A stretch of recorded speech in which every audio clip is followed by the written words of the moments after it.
Assalamualaikum warahmatullahi wabarakatuh.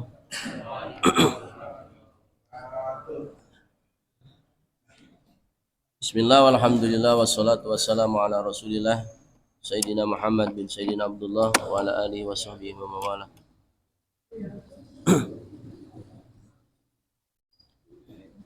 Amma ba'du, faqad qala Allah ta'ala fi kitabil karim wa huwa asdaqul qailin. A'udzu billahi minasyaitonir rajim. Bismillahirrahmanirrahim.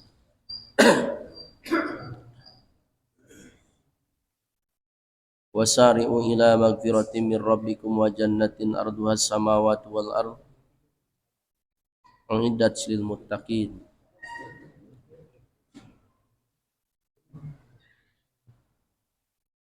Wa qala Nabi sallallahu alaihi wasallam, khairun nas man tola umruh hasuna amaluh wasarun nas man tola umruh sa'a amaluh. Amma ba'du. Yang saya hormati dan semoga dimuliakan oleh Allah, Ketua DKM Masjid Al-Muhajirin serta pengurus Al-Mukarram Bapak Haji Akhyar, Al-Mukarram Bapak Haji Joko Prabowo, Bapak Iwan, dan para tokoh masyarakat, tokoh agama yang mohon maaf saya tidak sebutkan satu persatu.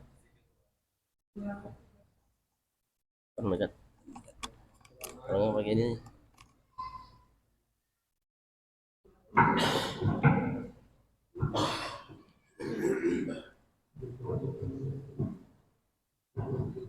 Terkhusus jemaah sholat maghrib yang saya hormati, panjang umur sehat selalu.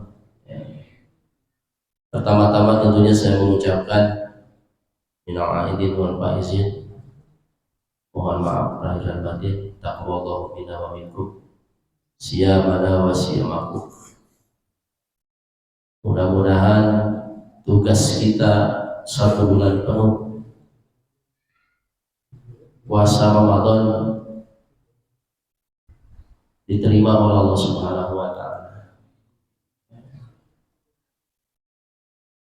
Dan diisi dengan berbagai macam kebaikan, di antaranya sholat tarawih, baca Al-Quran, sholawat, zikir, istighfar, dan berbagai macam sedekah, ya, zakat mal, zakat fitrah, ya.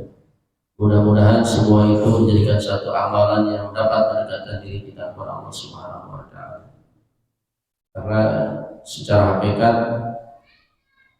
kita ini sedang berjalan menuju kepada Allah. Ya. Ada satu hadis qudsi, ya.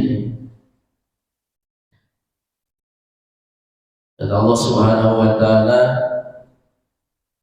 la yazalu abdu taqarraba ilayya illa bimisli ma faradtahu. Tidaklah seorang hamba mendekatkan diri kepadaku, kata Allah, kecuali harus dengan yang fardu.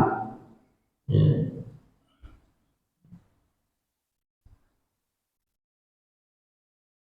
Wala yazalu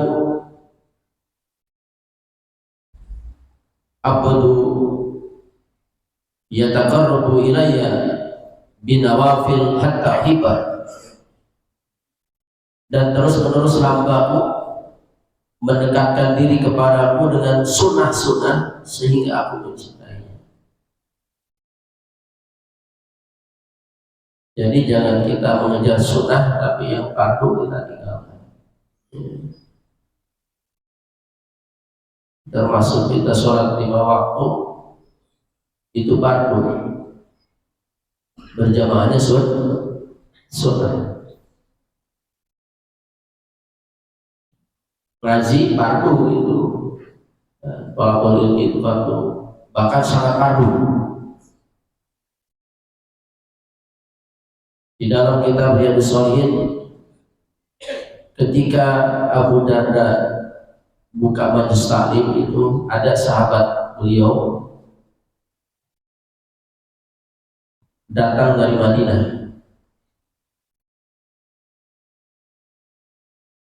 Kata ini sahabat beliau, ya Abu Darda, jitu kali hadisin sami tahu min Rasulillah sallallahu alaihi wasallam. Saya ini jauh-jauh dari Madinah datang ke majelismu pengen mendengarkan satu hadis yang kau dengar dari baginda Rasul. Ya. Karena di sahabat ini masih muda, ya, belum banyak mendengar atau hadir di majelis Rasul. Ya. Sedangkan Abu Darda tentunya sudah tua, banyak beliau mendengar hadis-hadis dari Rasulullah. Kata Abu Darda, ajibta lihada ali qasaid aw lihajatin. Apakah engkau dari Madinah ini ke sini cuma untuk mendengarkan satu hadis saja, atau ada saudara, atau ada hajat, atau dagang ini? Maka sahabat beliau yang dari Madinah itu berkata, la bal jitu lihada. Tidak, saya tidak ada saudara di sini. Saya tidak ada tujuan yang lain kecuali hanya mendengarkan satu hadis dari baginda Rasulullah. Ini kalau satu hadis ini diyakini luar biasa. Mendengar apa yang disampaikan oleh sahabatnya yang datang dari Madinah. Faqala Abu Darda, maka berkata Abu Darda, sami'tu Rasulullah sallallahu alaihi wasallam, aku dengar akan baginda Rasul bersabda, man salaka tariqan yabtaghi fihi ilman sahalallahu lahu tariqan ilal jannah. Barang siapa yang menelusuri jalanan, mungkin kalau di Madinah atau di Mekah atau yang pernah haji dan atau umroh, itu jalan ampun-ampun dah, ya. Udah gunung batu. Jadi mungkin kalau sekarang kan udah banyak yang dibikin jalan mobil, ya. Kita bayangin zaman Rasulullah. Kita bayangin zaman Rasulullah 1400 tahun yang lalu tuh begini. Kayaknya itu memang gunung-gunung. Gunungnya bukan gunung kita, banyak pohonan. Ya enak, anginnya sepoi-sepoi. Ya. Tapi gunungnya gunung batu. Ya. Saya itu di Mekah itu 30 hari itu di hotel itu kalau lihat batu semua pada nempel, kan? Sedangkan di bawahnya itu orang, mobil, macam-macam. Ini kalau ngegerong satu, hancur lagi. Itu pada nempel batu. Ya Allah, Maha Suci Allah Subhanahu Wa Taala, itu batu pada nempel. Tapi belum ada cerita itu batu. Kalau orang Sunda ngegorolong, yang ngomong hancur, serem banget. Ya. Itu sekarang gimana? Dulu,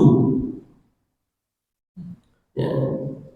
Jalan baginda Rasul dari Mekah ke Madinah, maaf, kita pakai mobil bis. Kalau saya lihatin itu kilometernya itu 120. Ya. Kalau saya bawa motor, bawa mobil 100 aja itu udah nyalip berapa mobil itu. Apalagi sekarang itu standar di Indonesia itu tidak boleh lewat dari 100. 120. Ya. Ternyata dari Mekah ke Madinah itu hampir 7 jam.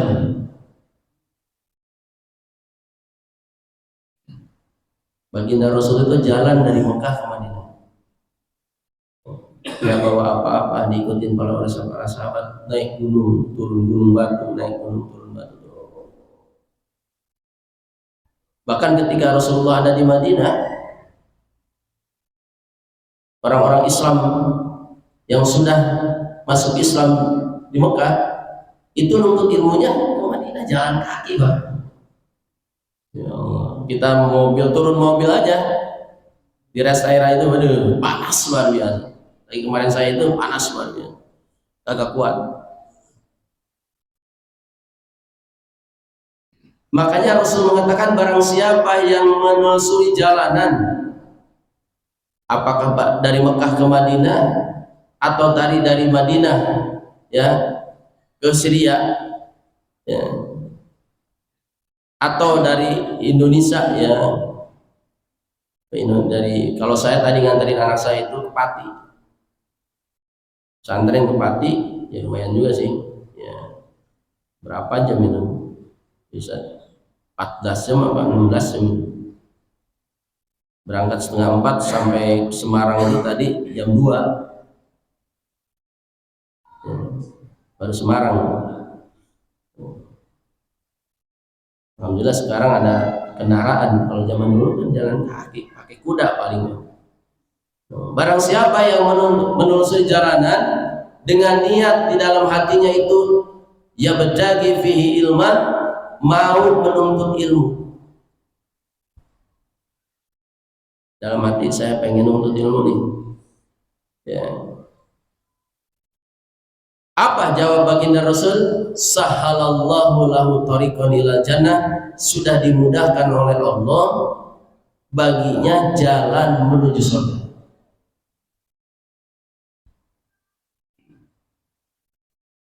Bapak umroh sendirian, keder, apalagi haji,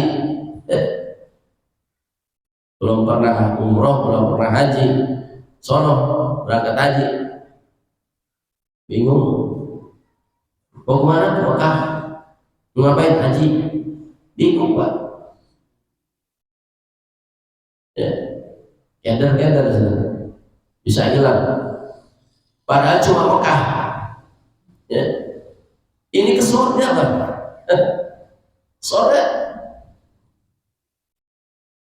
surga itu kata Rasul ya, inna rihal jannah la tujadu min masyirati khamsiniati amin, sesungguhnya wangi surga akan tercium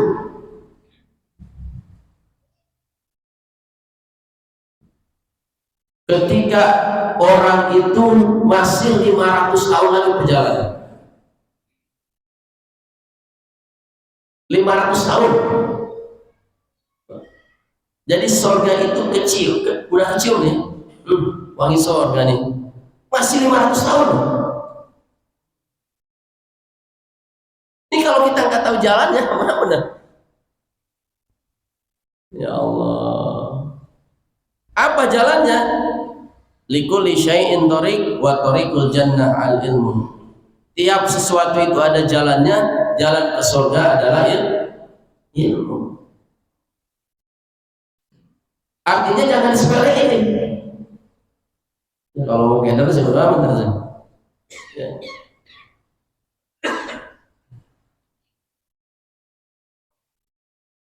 Di dalam surah Fussilat ayat 30 Allah nyatakan, innal ladzina qalu rabbunallahu, sesungguhnya orang-orang yang berkata Tuhan kami adalah Allah. Nah ini hanya dasar pertama ya, mengenal Allah. Maka di dalam ayat lain, wala in sa'altahu man khalaqas samawati wal ardh la yaquluna Allah. Andaikan engkau ya Rasul tanya semua orang yang engkau temui, siapa yang menciptakan 7 lapis langit dan bumi, mereka semua akan menjawab adalah Allah. Kira-kira Bapak kalau saya tanya nih, Tuhan kita siapa? Tuhan kita siapa? Allah. Berarti sama.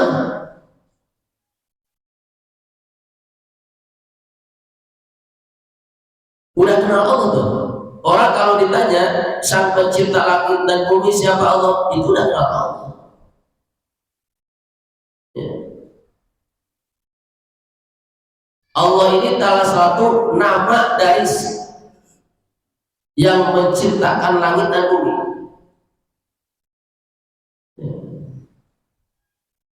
Makanya kata baginda Rasulullah yang mengatakan bahwa Allah itu memiliki nama banyak, 99. Salah satunya Allah. Kayak nama saya banyak tuh. Ya baginda Rasul namanya banyak. Ya nggak ngapa-ngapa. Yang paling ma'rifat adalah nama sang pencipta 7 lapis langit dan bumi. Ya, sang pencipta alam semesta adalah Allah. Makanya maaf, kita bilang Allah itu pahalanya besar. Maka jangan sembarangan, apalagi sumpah mengatasnamakan Allah. Demi Allah nggak boleh sembarangan. Ya. Karena nilai lafaz Allah, menyebut Allah itu, ya, andai kata ditukar dengan emas seberat bumi, Allah lebih senang orang itu mengucapkan Allah.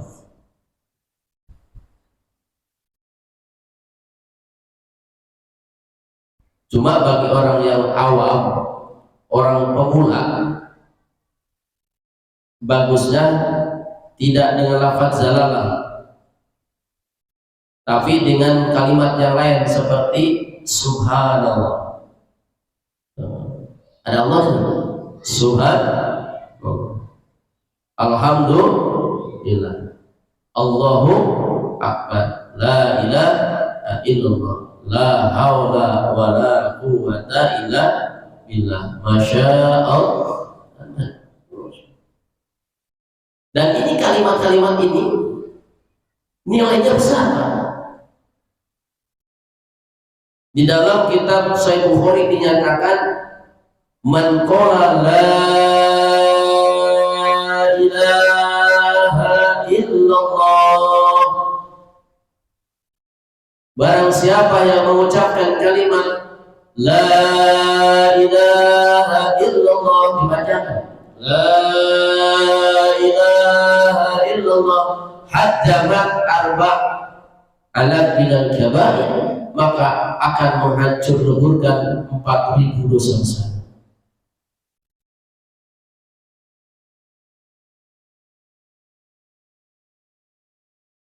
Para sahabat bertanya, ya Rasulullah, kaifa idza lam yakun lahu minal kabair, bagaimana kalau andai kata orang itu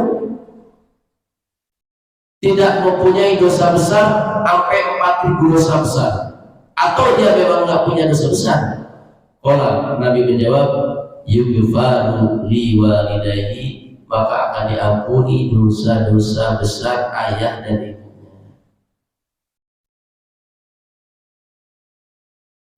Kata sahabat, ya Rasulullah, kaifa idza la yakuna syai'an minal kabair, bagaimana andaikan ayah dan ibunya dia orang solehan, dia tidak memiliki dosa besar atau nggak sampai 4.000 dosa besar? Maka Rasul jawab, yughfaru li jirani, maka akan diampuni dosa-dosa besar tetangga-tetangganya. Maka ternyata menyebut nama Allah nilainya tinggi. Bahkan ketika Nabi Musa alaihissalam minta kepada Allah, ya Rabbi alimni syai'an ataqarrabu ilaika wa tarfa'u darajat, ya Allah ajarkan saya sesuatu yang dapat mendekatkan diri saya kepada Engkau dan Engkau angkat derajat saya. Faqala, maka Allah menjawab, ya Musa, qul la ilaha illallah, hai Musa, ucapkan oleh engkau kalimat la ilaha illallah. Tapi kata Musa, faqala Musa, ya Rabb, qul ibadik yaqul, kalau cuma la ilaha illallah semua hamba mengucapkan. Maka ada hadis Nabi kan, afdalu ma qultu ana wan nabiyuna min qabli la ilaha illallah. Nabi Adam bacanya la ilaha illallah. Nabi Idris la ilaha illallah. Nabi Nuh sama la ilaha illallah.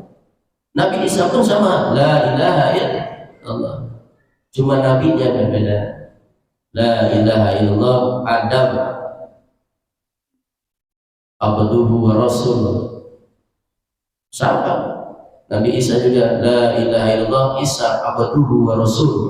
Sama Nabi kita juga Nabi Muhammad la ilaha illallah Muhammadar Rasul.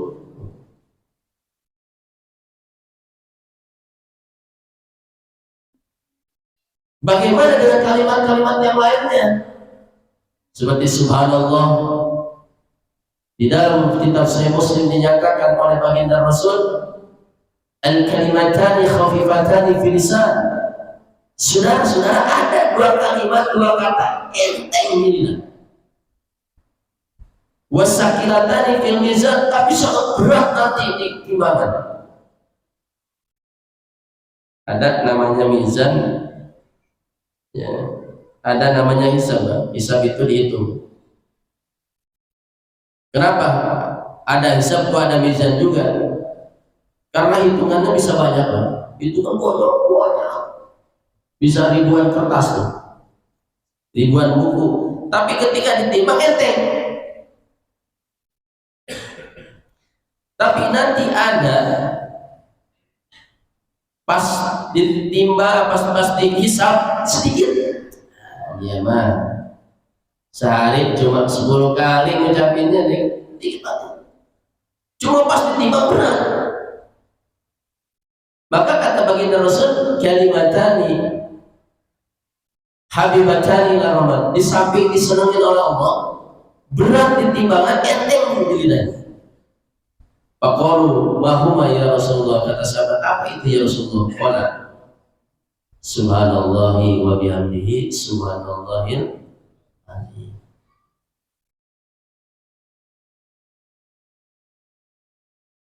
Ya maaf tadi kita dari pagi nih sampai kita sekarang ucapin berapa kali la ilaha illallah kayak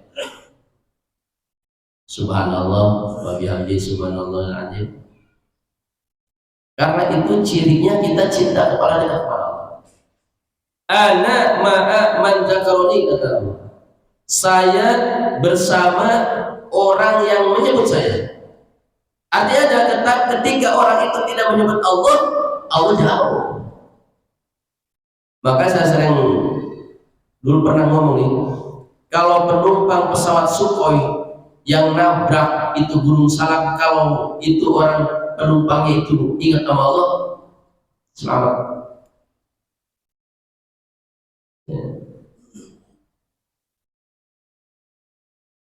Ya maaf, kadang-kadang kita menyepelekan. Keluar rumah, masuk rumah. Ini keluar rumah, Pak. Kalau dulu saya itu diajarin di pesantren itu, keluar rumah yang paling utama panjang itu.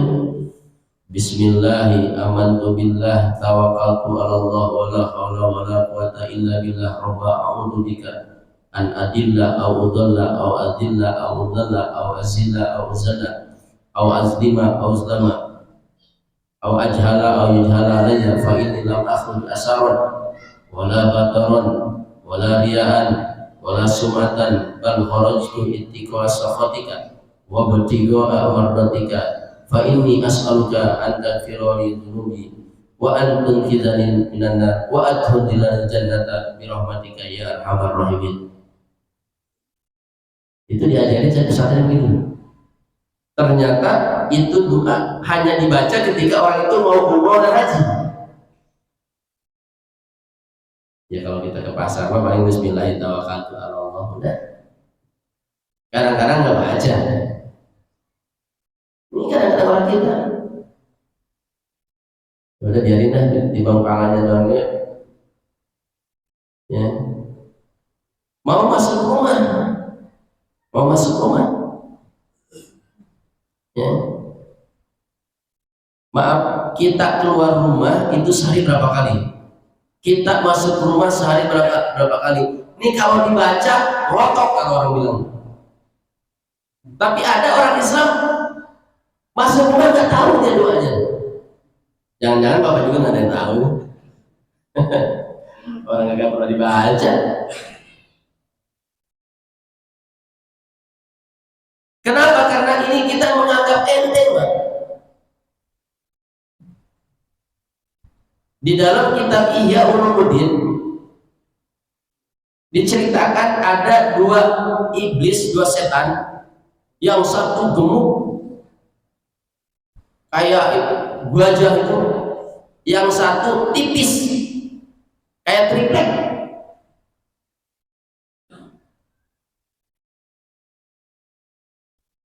Kata yang tipis, kamu kok gemuk banget badan? Ya gimana nggak gemuk saya? Orang yang saya godain itu dia mah cuma ngaku beriman aja. Dia mah masuk rumah kagak pernah baca doa, masuk kamar kagak pernah baca doa, bahkan maaf, makan pun nggak pernah baca doa, masuk kamar mandi nggak pernah baca doa, bahkan dia menggauli istrinya pun nggak baca doa. Padahal maaf, ketika orang itu menggauli istrinya nggak baca doa, ya, idza anzala kama anzal. Ketika seseorang suami mengeluarkan spermanya, maka setan pun sama. Jadi join sama setan. Kata yang kurus, enak banget kamu. Saya ini mah, kenapa HP kurus tipis seperti ini? Yang saya goda ini orang Islam mukmin luar biasa. Dia nampak kepada Nabi, masuk rumah baca doa, masuk kamar baca doa, masuk kamar mandi baca doa. Jadi saya nggak bisa masuk ke rumah, bahkan dia makan baca doa, saya nggak bisa makan. Dia gaulin istrinya baca doa, saya cuma bisa ngeliat itu. Makanya kenapa orang gaul istri itu nggak boleh telanjang mulut, ditonton sama setan. Maka kata baginda Rasulullah, man dakhala baita wa qala inda duhuli Allahumma inni as'aluka khairul maulid wa khairul mahrad, bismillahi walajna wa bismillahi kharajna wa ala Allahi rabbina tawakkalna, wa qala syaitanu ya ma'asirus syayatin la mabita lakum.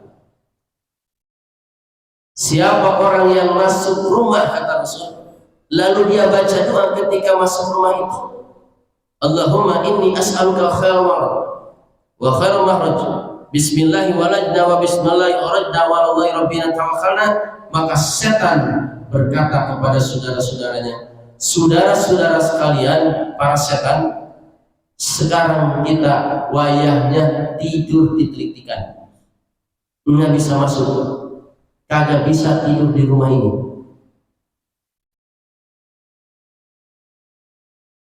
Tapi ketika orang itu lupa baca doa ketika masuk rumah, waqala syaitan ya ma'asyirus syayatin adraktumul mabita. Kata ketua setan, saudara-saudaraku, ini rumah sekarang milik kita, mari kita masuk. Jadi ternyata bos kalian, orang kita ini menyepelekan, ya. Walaupun itu hukumnya sunnah, tapi penting. Maka tanpa kita sadari, kita setiap dari mulai bangun tidur sampai tidur lagi tidak luput selalu berzikir kepada Allah Subhanahu wa ta'ala. Alamatuhu billah hubbu zikrillah. Ciri orang itu cinta kepada Allah adalah cinta menyebut Allah. Ya maaf nih, masuk masjid aja kita nyebut Allah, Allahumma. Itu Allahumma itu ya Allah, ya. Allahumma, ya. Allahumma gfir li dhunubi waftah li abwabar rahmatik, ya. Jadi selalu kita menyebut Allah Subhanahu wa taala. Nah, ini dasar yang pertama kita ini mendekatkan diri kepada Allah. Setelah kita mengakui, mengenal Allah, marifat kepada Allah. Ya kalau timbang siapa penciptamu? Allah. Yang ngasih rezekimu? Allah. Yang nyipta pintu 7 lapis langit bumi? Allah. Yang menciptakan alam semesta? Allah. Arabtumullaha walau tu'tu haqqahu. Kalian kenal Allah, tapi kalian tidak melaksanakan hak Allah.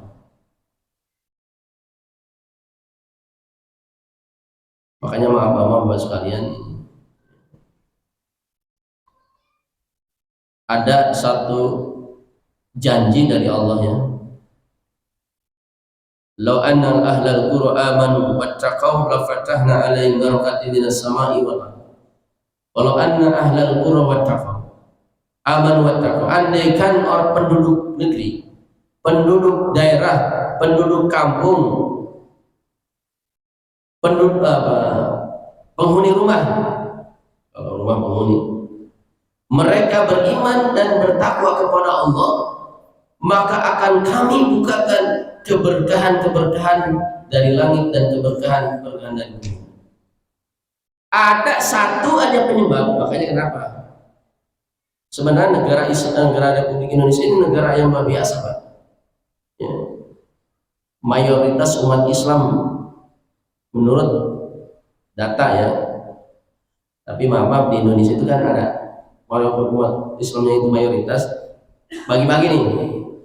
Ada umat Islam yang pilih-pilih, sholat mah rajin berjamaah tapi ngaji mah kagak. Ada nggak, Pak? Ada nggak? Sholat mah tapi ngaji mah nggak boleh. Ada orang yang ngaji rajin, pokoknya di mana pun ngaji, tapi kadang-kadang sholat mah kagak. Ada nggak? Ada yang rajin sholat, rajin ngaji, kadang-kadang maaf sedekah mah kagak. Pelitnya naudzubillah. Ya. Ada yang rajin sholat, rajin ngaji, rajin sedekah, tapi sama tetangga, maaf, nggak peduli. Ya. Bahkan ada di Indonesia itu umat Islam yang kagak pernah sholat, kagak pernah ngaji, kagak pernah puasa, kagak pernah. Cuma hanya Islamnya KTP doang. Ada nggak? Ada nggak? Ada. Banyak yang itu malah.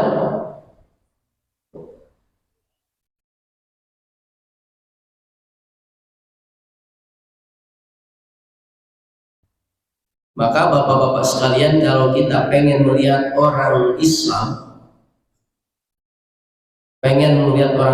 tuh banyak atau enggak, lihat ketika sholat Idul Fitri. Kemarin saya itu khutbah Idul Fitri itu di Karadenan itu,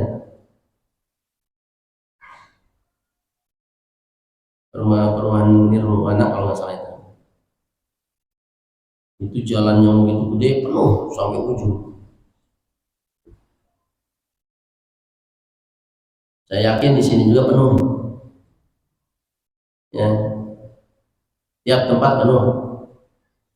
Tapi ketika engkau pengen melihat orang yang beriman, lihat ketika diadakan pengajian, lihat ketika dikomandangkan azan. Lihat dari situlah orang yang beriman.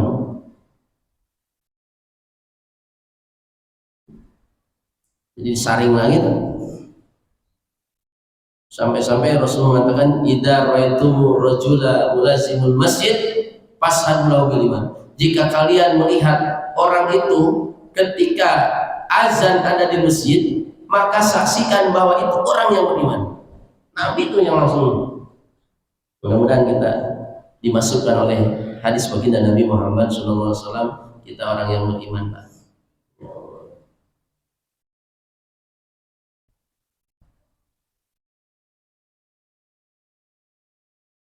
Jadi kalau kita hanya menyebut Sang Pencipta langit Allah, yang ciptaan kita Allah, itu hanya mengenal Allah sekilas. Kalau pengen kita dalam sekali, pengen lebih dalam lagi marifatnya, tempatkan Allah di dalam hati.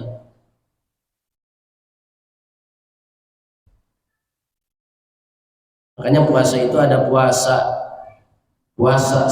awam, ada puasa soleh, ada puasa khawasil khas. Puasa awam hanya menahan makan, minum, dan jima dari mulai imsak sampai maghrib. Ini nggak dapat apa-apa, hanya menggugurkan kewajiban, tidak disiksa oleh Allah, tapi balasannya cuma lapar dan haus saja. Di akhirat nol. Ada kelompok yang kedua, ini lebih tinggi, namanya shaumus shahid. Di samping dia menahan makan, minum, dan jima dari mulai imsak sampai maghrib, dia juga menahan anggota tubuh dari maksiat kepada Allah.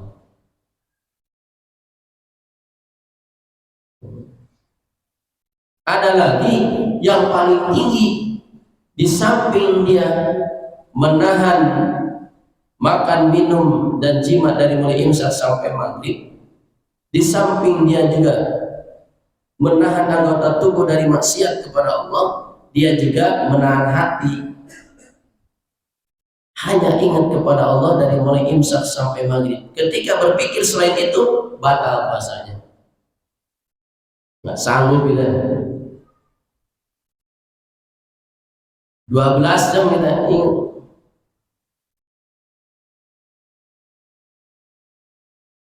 Kita praktekkan di dalam sholat, Pak. Mungkin sholat kalau kita suaranya panjang itu 5 menit lah. Kata Allah, aqimi sholat bizikri, dirikan olehmu sholat untuk mengingatku. Jadi kita dari mulai takbir Allahu Akbar itu sampai salam harus ingat Allah.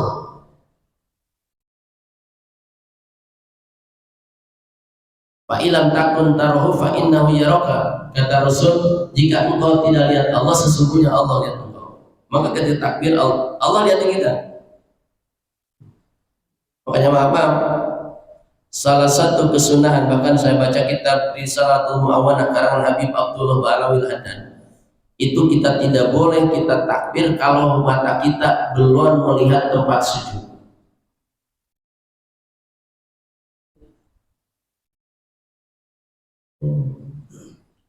Kalau udah lihat tempat sujud baru.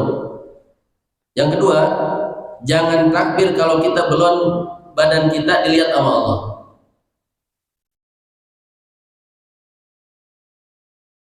Udah kita melihat Allah, Allah lihat kita baru Allah. Nah, untuk dari mulai takbir sampai salam kita dilihat sama Allah, berikan kita bacaan kita, hati kita, semuanya itu belum tentu sanggup, Pak. Kenapa? Di dalam kitab Ihya Ulumuddin karangan Imam Ghazali dinyatakan inna bil makaidi syaitani ayusbilaka fi sholatika bi dzikril kharij shalah liyamna kala fahmi matakro. Sesungguhnya dari godaan setan adalah setan berusaha mengatur hati. Setan mengatur hati agar berpikir-pikir sesuatu yang tidak pernah terpikir di luar sholat. Di luar sholat gak pernah kepikiran, di sholat kepikiran. Kenapa? Liyamna akala fahmi matakro. Setan supaya membuat engkau tidak paham, tidak sadar dengan apa yang engkau lakukan dan apa yang engkau baca. Makanya ada orang yang sholat dari mulai takbir sampai salam kagak mau sholat itu. Bagusnya imamnya salamnya nyari as-salam, kagak tidak, ternyata sering sholat. Ada nggak yang gitu? Siapa yang main? Setan. Kok saya lagi sholat terkena goda setan? Setan ini udah janji di hadapan Allah, ya Rabbi bi izzatika wa jalalika la ubuyabna adama madamat arwahum fi ansadihi. Ya Allah, saya bersumpah di hadapan Engkau dengan kemuliaan dan kegagahan Engkau akan saya hancur leburkan, akan saya gelincirkan keturunan Adam itu selama ruh mereka masih ada di jasad. Jadi kita jangan aman, Pak. Selama ruh kita ada di jasad kita jangan aman. Kenapa? Karena sudah sumpah setan akan menggelincirkan kita. Makanya di Yasin, ya bani Adam alla ta'budu syaitan innahu lakum aduwwun mubin wa an ya'buduni hadza syiratun mustaqim wa laqad adalla minkum jibilan katsiran. Pakai lagu, sungguh banyak kata Allah, setan itu menggelincirkan yang sangat banyak. Nah, itu akan kita bisa atasi kecuali kita harus dengan punya ilmu. Kalau saya diajarin sama guru saya itu, ilmu itu harus dimiliki 3. Yang pertama tauhid. Kalau engkau pengen kenal kepada Allah dan cinta kepada Allah, belajarlah ilmu tauhid. Kalau engkau pengen bagaimana caranya mengabdi kepada Allah, belajarlah ilmu syariat.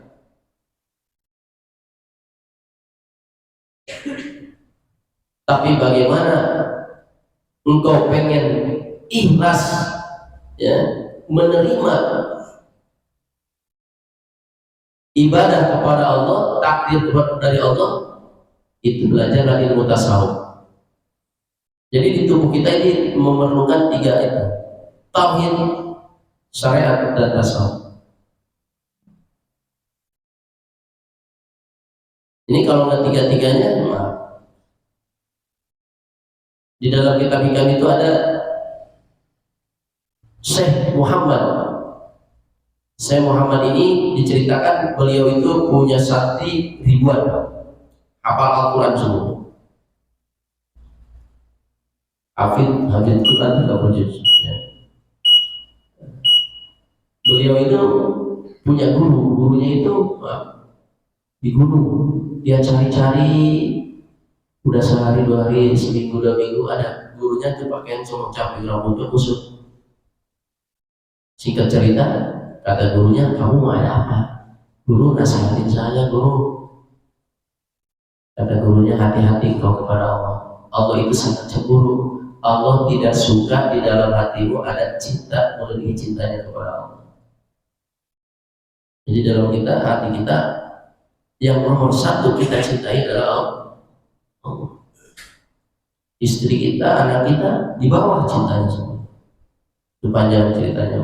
Ya, mudah-mudahan sekelumit yang saya sampaikan tadi ya dapat membuka hati kita bahwa kita ini belum seberapa ya dianggap oleh Allah Subhanahu wa taala. Bahkan Allah belum peduli kepada kita, belum lihat kita kalau ngomong kita belum sampai ke derajat seperti itu. Kita tutup dengan sholawat, mudah-mudahan ya kita sampai hari ini diberikan kesehatan oleh Allah hingga bisa silaturahmi lagi, dalam sengaja lagi. Mudah-mudahan ya perjalanan hidup kita semakin lama semakin dekat kepada Allah Subhanahu wa taala, sahabat dekat semakin kita dengan Allah Subhanahu wa taala. Allahumma sholli ala sayyidina Muhammad wa ashghili dhalimin bidzalimin.